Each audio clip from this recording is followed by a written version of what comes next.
মাতালের দুঃখ। কষ্ট দুঃখ ভরে আছে দেশের কোণে কোণে, কিন্তু সবার উপরে কষ্ট থাকে মাতাল বন্ধুর মনে। তাই তো সে আজ বসে পড়েছে রেল লাইনের পাশে, 2 বোতল হাতে ঝালমুড়ির সাথে। এ সংসারে এখন বড় একা আছে। এসব দেখে বন্ধু এলে পাশে।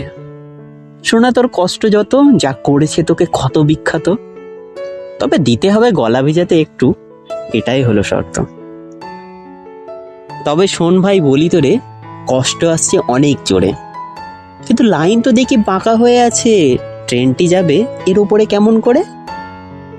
দূর, এটা আবার কোনো সমস্যা হলো? এ বলে বন্ধু দুঢোক গলায় দিল। দেখ না যে এবার ট্রেনটির দিকে কেমন যেন বেঁকে বেঁকে আসছে। কই দেখি, হ্যাঁ তো, এ তো দেখি আকাশমুখ। এ ভাই, ট্রেন তো দেখি আকাশ পানে যায়। দূর বোকা, বলি করিস না বেশি মদের নেশা। ট্রেন তো যাবেই আকাশে, ওখানে তো অনেক স্টেশন আছে। এমনি করেই কি কেউ গাঁজা খেয়ে হুট করে পা দেয় চাঁদের দেশে? এ শুনে মাতালের মাথা বিগড়ে গেছে। চল না ভাই, যাই চাঁদের দেশে, গাঁজার ব্যবস্থা আমার হয়ে যাবে। বল, ট্রেনটি ছাড়বে আর কতক্ষণে? যাবো চাঁদে খালি হাতে, 2-4 বোতল থাকুক ঝোলার মাঝে। মাঝপথে অ্যাক্সিডেন্ট হলে শেষ নিঃশ্বাসে কাছে আসবে। তুই যা ভাই, আমি তোর সঙ্গে নাই। উঁচুতে গেলে আমার ভয় লাগে, তাই আমি থাকবো নিচেতে। না হলে পাবি কি করে তুই ঝালমুড়ি?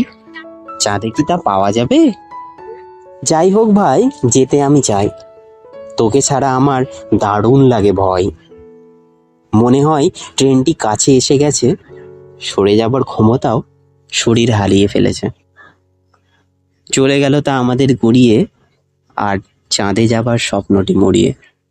এই তোমাকেই বলছি, সাবস্ক্রাইবটা করে নাও।